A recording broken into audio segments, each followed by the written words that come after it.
Hello everyone and welcome to day 5 of JoJomas, where today we will be talking about the main villain of part 5 and Passione mob boss leader, Diavolo. I usually film these videos in the daytime, so the window that's in front of me but behind you guys provides natural light that sort of illuminates me, the subject of these videos, and of course there's an overhead light. But today, since it's dark out now, I sort of have this shadow action going on in front of my face, but I guess it fits thematically because we're talking about Diavolo today, so I'm gonna roll with it. So Diavolo is probably the most controversial villain within the series, as opinions on him seem to be split right down the middle. You either love him and consider him one of, if not the best villain in the series, or you hate him and consider him the worst. And I think people develop those opinions on opposite side of the spectrums because Diavolo is a very misunderstood character, and he has a lot more depth than a lot of the other villains in the series. And I'm not saying you need a 200 IQ or a, degree in philosophy and literature or a firm grasp of understanding quantum physics to understand his character or anything like that. It's just Diavolo requires, a bit more independent research and a bit more willingness to understand his character other than people like Yoshikage Kira or Funny Valentine where, their characters are understandable on a surface level. I'm getting into how he's a controversial villain right here, as people would be like, you don't like his character just because you don't understand him or you're not smart. And it's like, I'd like to believe I understand Diavolo's character, and I understand what Araki was trying to do, tying him in with the thematics of Fate in part 5. And I like Diavolo, but I don't necessarily love him and consider him one of my favorites in the series, unlike a lot of other people that do. And again, this is where we get into the controversial aspect of his character. But another thing with Diavolo being misunderstood is that it's really easy for people to interpret some of his greatest strengths as some of his weaknesses, as one of Diavolo's biggest, one of the things that really is appealing about him is the mystery of his character. And I mentioned in days 1 and 2 how it's like, we barely saw a lot of Dio, or we barely saw a lot of cars throughout parts 1 and 2.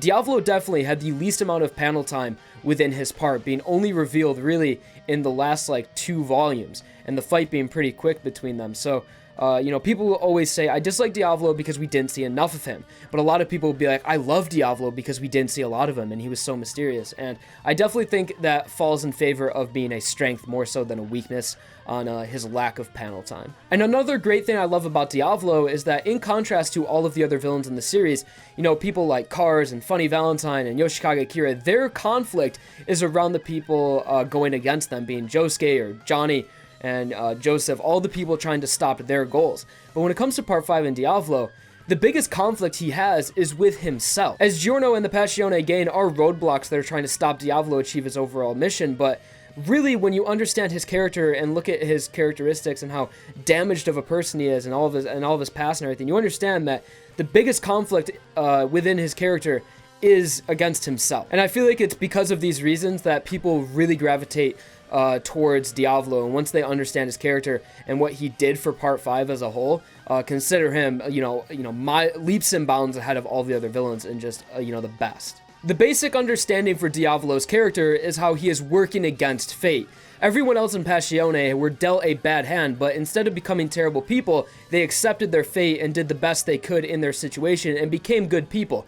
And because of those actions they did, they will last on forever within Giorno's reality that he calls it. But when it comes to Diavolo, he's always working against his past and trying to erase everything that he's working against fate rather than accepting what's happened and moving on because of that and trying to be the best he can at what he wants to achieve within the fate he's been dealt. He wants to change fate in a way, and he wants to erase his past, and that's the old Diavolo side of things. There's a lot of analysis videos out there about Diavolo, and like all these days of JoJomas, although I don't want to go too deep into their characters, I'll link you guys down below videos of people that have, because character analysis are not for JoJomas. But without going on too long about why I think Diavolo is a great character, one of my favorite things about him is his massive ego. All of these days of JoJomas, I've talked about how I didn't like Cars. I didn't like Cars' massive ego. I didn't like Yoshikage Kira's massive ego when he got bites of the dust, and the same with Dio and everything. The thing about Diavolo is that although he has a massive ego, and he thinks that everything is on his side, he thinks fate is choosing him, and he thinks that fate is testing him whenever he gets hardships, Diavolo's extreme confidence and ego comes from a sense of insecurity in contrast to the other villains. And it was so interesting seeing Diavolo's internal conflict and battle with him within himself and all of his insecurities throughout part 5, and it was just so different from anything else we've experienced. And as I'm talking about these villains, I'm sure you guys are getting this, that JoJo does a great job of mixing things up and introducing new characters with new conflicts and new concepts in every single part. That's one of the favorite things. That's one of my favorite things about the series, is how different each part is and how unique all of the villains are. So now getting on to favorite and least favorite moment from Diavolo. And this was really hard to come up with because, again, we see so little of him. But that's not to say he has, he doesn't have any good moments or he doesn't have any bad moments. My favorite moment from him was probably in the halfway point through Part 5, in the Mystery of King Crimson arc, which is, I think it's my favorite arc within Part 5. The Mystery of King Crimson is extremely good. It does a really great job of introducing Diavolo, his goals, and what he's trying to achieve, as well as introducing how terrifying of a character he is and how, threatening King Crimson is. Because King Crimson was a confusing stand when you're first introduced to it, and it's sort of that confusion that gives it its overall sense of danger. And since Diavolo is the split personality between Doppio and Diavolo, I guess I'll throw in my favorite moment from Doppio too, and it was probably in his fight against Metallica. That was such a great arc, and it was so nice seeing Doppio become an actual character, and honestly, I feel like we saw just as much as Doppio as we did Diavolo. Probably not as much, but Doppio's fight against Metallica was so awesome. One of the best fights in Part 5, and it was just great seeing Doppio use Epitaph. So now getting on to my least favorite moment from Diavolo, and pretty inevitable, it was from the final chapters in the final fight, and it was his overall denial of fate. But again, this attributes to his consistencies and to his to what makes him an interesting character. Diavolo's reluctancy to accept his fate almost became frustrating to a certain extent, especially when he was denying his own mortality. But in a way, this least favorite moment almost became a sense of sympathy I felt towards his character, as it's like, God, he's so out of touch with reality, and he's living within his own mind. Like, he is a schizoid, 21st century schizoid man. So I feel like I'm not doing Diavolo a lot of justice while talking about him without being able to articulate my thoughts just in an episode of JoJomas. So trust me, guys, I didn't do Diavolo justice in this video, but he has a lot of depth. There's a lot of interesting things to his character, and there's a lot of reasons to like him. But because of that, there's also a lot of reasons to dislike him. Like I said, opinions on his character are split down the middle, it seems, where you either love him or hate him. But I feel like I'm sort of in the middle ground. Like I said, I understand his character, but he's by no means my favorite in the series.